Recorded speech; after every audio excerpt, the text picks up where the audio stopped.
कार्यक्रम के प्रायोजक हैं श्री मदन भाई रेखाबेन हुमड़, रूपेन प्राची हुमड़, अनगवीर आर्शवीर हुमड़, रिक्ता विशाल सेठी, आरिका अर्जुन सेठी। ट्यूबवेल से सिर्फ जमीन का दोहन होता है, पानी को बर्बाद किया जा रहा है। लेकिन कुआं होता है ना, एक बार कुआं खुद जाता है, उसमें आव आ जाती है, चारों तरफ से पानी, उससे जमीन का दोहन नहीं होता है। ये व्यवस्थाएं थी हमारे यहाँ, लेकिन हम लोगों ने क्या किया, दोहन चालू कर। अरे जितना पानी चाहिए उतना लो। आजकल एक एक व्यक्ति कितना पानी रोज यूज कर रहा है, थोड़ा बताओ तो सही। है कोई हिसाब किताब है क्या? एक बार फ्रेश होने में सबसे पहले फ्लश होता है, उसके बाद फिर एक बाल्टी, अन्यथा पहले के समय में एक लोटे पानी से काम चल जाता था। जंगल जाते थे, धो करके, हाथ भी धो करके एक लोटे में आ जाते थे। अब तो एक बाल्टी। बोले पानी की किल्लत है, पानी की कमी है, गर्मी नहीं होगी तो क्या होगा? जब पानी बहुत था तब हमारे पिताजी एक लोटे पानी से निस्तार होकर निवृत्त होके आ जाते थे। जब पानी बहुत था तब हमारे पिताजी नदी में स्नान करके आ जाते थे। अब पानी की किल्लत है तो एक एक व्यक्ति 2 नंबर जाने में 2 बाल्टी पानी यूज कर रहा है। नहाने के लिए कितना सावर चला करके पानी बहाया चला जा रहा है। सिर्फ बहरा एक बार बाथरूम में घुसता है तो कम से कम 4 से 5 बाल्टी पानी बहा करके आता है। हमारे पिताजी ने, हमारे दादाजी ने ऐसा नहीं किया। मैं जब तक घर में रहा 12-13 साल, घर में कभी नहाया हो ये भी याद नहीं। रोज नदी में जाकर के नहाने का, रोज वहीं गए, उतारे पैंट शर्ट बाजू में रखे, धड़ाम से नंगे कूद गए। ना पैंट गीला ना चड्डी तो पहनते ही नहीं थे। उस समय कहाँ चलती थी चड्डी अड्डी है? ये आजकल के चोचलीबाजी है, बच्चों के लिए पहना दी फालतू में, बेचारे को और कसावट महसूस हो है। उतारे और धड़ाम से कूदे, घंटे भर नहाओ, बाहर निकल करके आओ, फिर कपड़े पहनो। माँ को बोलने की जरूरत नहीं, बेटा नहा लिया, कि उसको मालूम है तो जाएगा नदी। छोटे से तभी तैरना सिखा दिया, खूब लगाओ छलांग, खूब तैरो बेटा, कोई टेंशन नहीं। क्या हुआ? झंझट ही नहीं थी। साथियों विचार करिए, जब पानी बहुत था तब उसका दुरुपयोग नहीं था। आज पानी कम है तो दुरुपयोग कितना है, कैसे काम चलेगा? यदि यही स्थिति बनी रही तो हकीकत में आने वाले समय में पानी के लिए मारा मारी होगी, लड़ाई झगड़े होंगे। लोग तो यहाँ तक कह रहे हैं कि तीसरा विश्व युद्ध जब भी होगा पानी के लिए ही होगा। ये सर्वे में आया है, ये शोध और खोज में आया है कि आने वाले समय में पानी के लिए ही युद्ध होने वाला। मैं सौराष्ट्र गया, वो भी गर्मी के दिनों में। सौराष्ट्र गया गर्मी के दिन। पानी की कीमत सिर्फ वहां के लोग जानते हैं। पानी है ही नहीं, समुंदर है चारों तरफ, खारा पानी, जमीन पूरी बंजर, कहीं से कहीं दूर सुदूर तक कोई पेड़ दिखाई देते नहीं। पेड़ मिलेंगे भी तो खेजड़ी और बबूल के, दूसरे पेड़ ही नहीं है। जहां देखो वहां पर जमीन सफेद है क्योंकि नमक हो रहा है। कुछ भी नहीं। मैंने वहां देखा 7 दिन में पानी का टैंकर आता है। कितने दिन में? 7 दिन। और 7 दिन में इस स्थान पर टैंकर खड़ा होता है। जितने भी घर के बर्तन भाड़े होते हैं, छोटा सा छोटा पात्र हो तो उसे भी भर लो। पानी इस तरीके से भरते हैं जैसे वो घी भर रहे हो, एक बूंद भी नीचे ना गिरे, क्योंकि वो कीमत समझ रहे। मैंने लड़ाई झगड़े तक होते देखे वहां पर। मेरा नंबर पहले, मेरा नंबर पहले, मेरी बाल्टी पहले रखी थी, तूने कैसे कर दिया, किसी ने किसी का गिरा दिया। तो ऐसा लगता है कि जैसे घी ही ढोल दिया हो और मारपीट चालू हो जाती। आपके पास बहुत पानी, वैल्यू नहीं है। कीमत सीखिए। जिस दिन यह कीमत समझ में आ जाएगी, आप उसका सदुपयोग करना प्रारंभ कर देंगे। कल मैं स्थान देखने गया था शाम। बोले महाराज श्री, इस मैदान को अंधेरिया मैदान कहते थे, अंधेरा बाग कहते थे। क्या? अंधेरा बाग। मैंने कहा अंधेरा बाग है, कौन सा बाग है भाई? बोले यहाँ पर इतने पेड़ थे कि दिन के 12 बजे भी अंधेरा रहता था, वो अंधेरा बाग। और अब वहां पर चारों तरफ पेड़ नाम की चीज दिखाई, पूरा मैदान अंधेरा बाग था। गजब हो गया। जब इतने पास की ये स्थिति है तो आप सोचो तो सही कि हमारे द्वारा क्या हुआ है। प्रकृति नष्ट हुई है, पर्यावरण नष्ट हुआ है। ये हमारे द्वारा, हमारे पिता के द्वारा, हमारे बुजुर्गों के द्वारा, जिसके भी द्वारा गलती हुई है, गलती तो बहुत बड़ी हुई, कोई बात नहीं। यदि मेरे दादाजी ने गलती की, मेरे पिताजी ने गलती की, तो मैं उस गलती को सुधारने की जिम्मेदारी अपने हाथों में लेता हूं। मेरे पिताजी ने किसी से कर्जा ले रखा था, मुझे भी पता था कि कर्जा ले रखा है और पिताजी की मृत्यु हो गई। मैं ईमानदार आदमी। सामने वाला कहता है कि भाई देखो, तुम्हें पता है कि तुम्हारे पिताजी ने मुझसे 10 लाख रुपए ले रखे थे और मुझे लेने हैं। तो बेटा कहता है या पोता कहता है कि आप चिंता मत करो, मैं आपको पूरे पैसे दूंगा। वो कह सकता था कि पिताजी का कर्जा था, वो चले गए, वो गए, कर्जा खत्म, तू जान, तेरा काम जान, मेरा काम नहीं, ऐसा बोल सकता था। लेकिन वही बेटा बोलेगा जो बेईमान होगा। कौन बोलेगा? कौन बोलेगा? बेईमान होगा। जो ईमानदार होगा वो कहेगा अंकल आप बिल्कुल चिंता मत करो, यदि पिताजी ने आपसे कुछ लिया था तो मैं आपको बराबर ब्याज सहित लौटाऊंगा, लेकिन थोड़ा सा समय मुझे दो। वो ईमानदार बेटा बोलेगा। हमारे पिताजी ने अंधेरे बाग को उजाला बाग कर दिया। हमारे पिताजी ने अंधेरे बाग को, कोई बात नहीं, लेकिन अब ये बेटा उस अंधेरे बाग को फिर से अंधेरे बाग में बदले, ऐसा प्रयास होना चाहिए। तो ये मजा है, कोई बात नहीं। हम उस धरती, अब ये मैं नहीं कर रहा हूं कि फिर से वहां चल करके पेड़ लगा डालो, क्या? अब वो शिक्षा विभाग के हाथ में आ गया है, संस्थान के हाथ में आ गया है, बहुत सी वहां पर एक्टिविटी होने लगी है, उस मैदान में बहुत से वो होने लगे हैं। लेकिन जहां पर पेड़ लगाए जा सकते हैं वहां पर हमें पेड़ लगाना। आज हरियाली अमावस्या के साथ साथ फ्रेंडशिप डे भी है। क्या है? क्या है? फ्रेंडशिप। मैं आपसे कहता हूं, अपने इन फ्रेंडों के हाथ में फ्रेंडशिप बेल्ट बांधने से कोई फायदा नहीं है। इस साल वो तेरा फ्रेंड है, अगले साल का कोई भरोसा? कोई जरा सी बात हो जाए तुम ऐसा मुंह कर ले, क्या हो गया? इसलिए फ्रेंडशिप डे पर क्यों ना हम किसी एक पेड़ को अपना फ्रेंड बना लें, किसी एक पेड़ को हम अपना फ्रेंड बना लें कि यार तू मेरा दोस्त है। साथियों, आपने पुरानी पिक्चर देखी हो हमारी जमाने की, अब तो पता नहीं मुझे कैसे दर्शाते हैं, लेकिन पुराने समय में जो पिक्चर बनती, ज्यादातर जिनको हीरो हीरोइन को प्रेम प्यार होता था ना, वो पेड़ के इर्द गिर्द ही घूमते थे। क्या?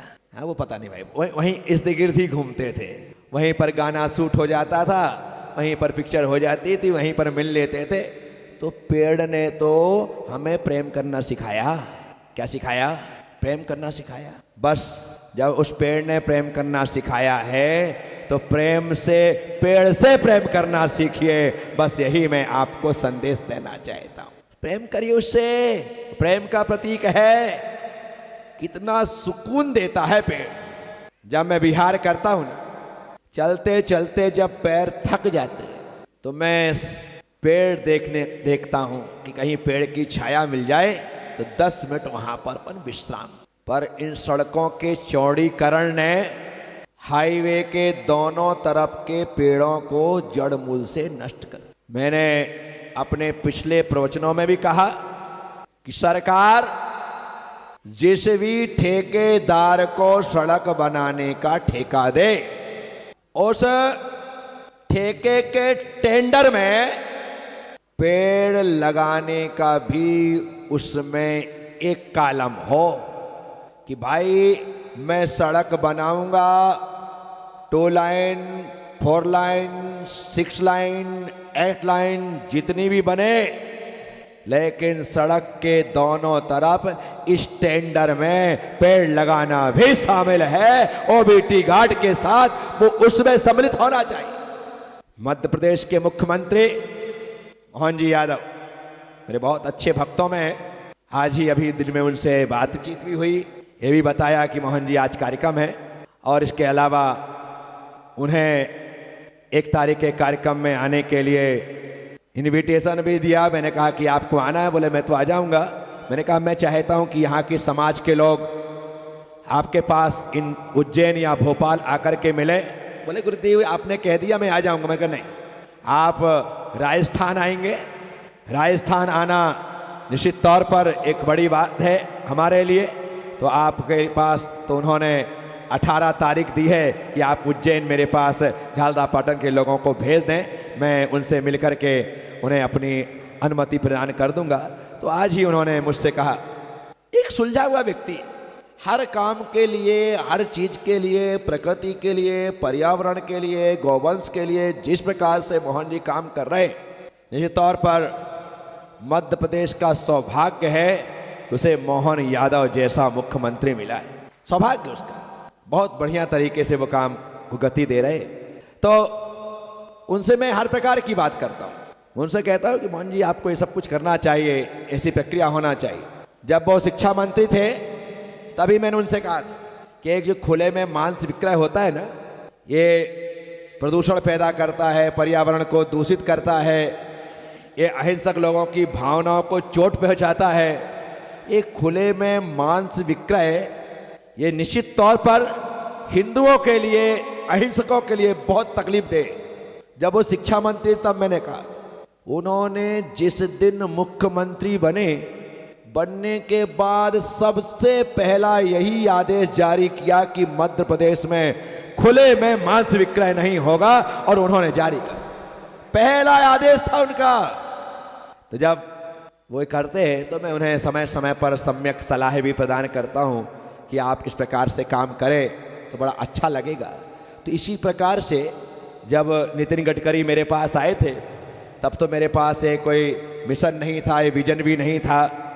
नहीं तो मैं नितिन जी से जरूर कहता कि नितिन जी ये काम आप करो कि जितने लोगों को ठेका दो आप उनको साथ साथ एक कॉलम में कि ये होगा तो हम सड़क के किनारे 10-10 फुट की दूरी पर बड़े बड़े पेड़ वहां पर लगाएंगे। लेकिन आने वाले समय में जब भी कभी नितिन जी से फिर से मिलना होगा तो उन्हें गाइडेंस जरूर। मेरा काम है सबको सलाह देना, मानना नहीं मानना उनकी मर्जी। प्रदीप मिश्रा मुझसे मिले, अंतर्राष्ट्रीय कथाकार है प्रदीप मिश्रा, सीहोर में मेरे पास। मैंने उनसे कहा कि आप रुद्राक्ष बांटते हो, अभी शिवरात्रि के अवसर पर लाखों लोग रुद्राक्ष लेंगे और मैंने सुना है आप फ्री में बांटते हो। बोले हाँ महाराज श्री फ्री में बांटते हैं लाखों रुद्राक्ष। मैंने कहा कि इस बार आप एक काम करो कि सशुल्क कर दो। बड़े आश्चर्य लगा कि महाराज श्री कह रहे हैं कि सशुल्क कर दो। मैंने कहा कि हाँ इसे सशुल्क कर दो, लेकिन शुल्क थोड़ा अलग है। जो भी व्यक्ति आपसे रुद्राक्ष ले आप उसे एक संकल्प दे कि तू शराब नहीं पिएगा और मांस ग्रहण नहीं करेगा, ये रुद्राक्ष तुझे दिया जाता है। बस शराब का त्याग और मांस का त्याग करवा करके रुद्राक्ष दो। उन्होंने स्वयं ने ताली बजा करके इस बात को एक्सेप्ट किया। अब लागू किया नहीं किया उनकी मर्जी। मेरा काम है संत होने के नाते उपदेश देना, जैसा मैं तुम्हें देता हूं। अब मैं सबसे ये उम्मीद नहीं कर सकता हूं कि हर व्यक्ति मेरी 100% बात मानेगा या माने नहीं, परंतु इतने लोगों में 10-20 लोगों ने भी मेरी बात मान ली तो मेरा तो फायदा ही हुआ, नुकसान नहीं हुआ। मैं बाजार में दुकान लगा के बैठा हूं, मैं बाजार में दुकान लगा करके बैठा हूं। अब बाजार में आने वाले तो चांदवाड़ जी, अशोक बाबू, बाजार में आने वाले तो हजारों लोग होते हैं। कितने लोग होते हैं? कितने लोग होते हैं? अब वो हजारों के हजारों मेरी दुकान में आ जाएंगे क्या? है नहीं आएंगे। हजारों लोग मार्केट में आते हैं, बाजार में आते हैं। बस मेरा तो उस दुकानदार का तो सोच होता है कि दिन भर में 10-20 अच्छे ग्राहक आ जाए, बस इससे ज्यादा नहीं चाहिए। 10-20 अच्छे ग्राहक। और सोना चांदी वाला हो तो वो तो कहेगा दिन भर में 1-2 ही आ जाए बस। क्या समझ रहे हो? जब कोई दीक्षा लेने आता है तो मैं सोने चांदी वाला बन जाता हूं। क्या दीक्षा लेने आए तो सोने चांदी वाला बन जाता। और कभी कोई शिक्षा लेने आता है तो ऐसा मानसी परचून की दुकान वाला बन जाता कि आदमी लेकर के जाए। तो पूरा बाजार मेरी दुकान में नहीं आएगा। जितने लोग आते हैं ना सभी लोग माल लेकर के जाएं, ऐसा नहीं होता। दुकानदार ऐसा नहीं लिख करके रखता है कि जिसे माल लेना है वही मेरी सीढ़ी पर चढ़े, जिसे नहीं लेना है वो टाइम पास के लिए फालतू में आकर के भीड़ ना लगाए। आज्ञा से दुकान मालिक। कोई ऐसा लिखेगा क्या? ऐसा लिख दे तो लेने वाला भी ना आए। कितने भी आए कोई तकलीफ नहीं, एक लेकर के जाए, ले जा रहा है ना। मेरे पास इतने लोग आते हैं, मुझे तो खुशी इस बात की है कि इतने लोगों में यदि 10-20 भी रोज लेकर के गए तो अपनी तो दुकान सफल हो गई, अपना तो मिशन सफल हो गया। मैं आप सबसे कहता हूं कि आप इस बात को समझें और प्रकृति के संरक्षण का संकल्प लेकर के। जितने लोग यहाँ पर ये टी-शर्ट पहन करके बैठे हैं और हरी साड़ियों में आए, वहीं मत देखो, यहां भी देखो। आप सब लोगों ने मेरी आज्ञा स्वीकार की। गुरुदेव ने कहा है कि इस तरह से आना है तो आ गए ना। इसका मतलब है जब आप मेरी पहली बात मान सकते हो तो आप मेरी दूसरी बात भी मानोगे। जो मेरी दूसरी बात मान सकता है वो मेरी तीसरी बात भी मानेगा। जो मेरी तीसरी बात मान सकता है वो मेरी चौथी बात भी मानेगा। और जो मेरी चौथी बात मान सकता है वो मेरी हर बात मान सकता है। ये विश्वास तुम पैदा कर देते हो इस प्रकार से उपस्थित होने के पश्चात। आपने उपस्थित हुए, आपने विश्वास पैदा कर दिया। गुरुदेव हम आपके साथ हैं, आप बोलो क्या करना है। मैं आप सबसे कहता हूं, आज तो हम फ्रेंडशिप डे मनाते हुए एक एक पौधे का रोपण करेंगे। दुनिया को दिखाएंगे कि हमें वृक्षों से प्रेम है, प्यार है। यही हमारे सच्चे दोस्त हैं। कि मैंने पहले ही कहा मेरा ये चतुर्मास पर्यावरण के लिए समर्पित है। आने वाले सारे चतुर्मास पर्यावरण के लिए समर्पित होंगे। जब मेरी पूरी जिंदगी ही अब मैंने पर्यावरण के नाम किया है तो अब मैं इसे छोड़ने वालों में से नहीं। 1 करोड़ लगाने के लिए मुझे भगवान को कम से कम 50 साल जिंदा रखना पड़ेगा। इस कार्यक्रम के प्रायोजक हैं श्री मदन भाई रेखाबेन हुमड़, रूपेन प्राची हुमड़, अनगवीर आर्शवीर हुमड़, रिक्ता विशाल सेठी, आरिका अर्जुन सेठी।